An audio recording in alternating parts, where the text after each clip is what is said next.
Nie, kurwa, nie. To nie już. Jak chcesz, to ten iść. Ja nie mam zamiaru się zabić. To potrzymajcie to przynajmniej. No trzymaj to, a ty chodź. Po to, żeby jakby na wyżej. Ale co? No wiecie, dajcie.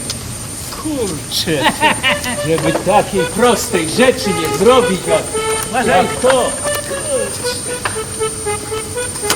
Uważaj. Trzymajcie! Trzymamy. No i co, jaki był mądry, obejrzyj. Co? No. To nie jest takie proste. Wiesz, no nie, trzymaj to. Widzisz tak.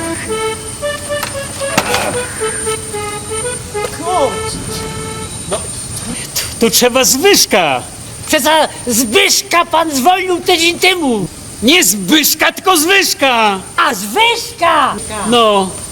Weź pan, panie kierowniku, bo się panu krzywda stanie.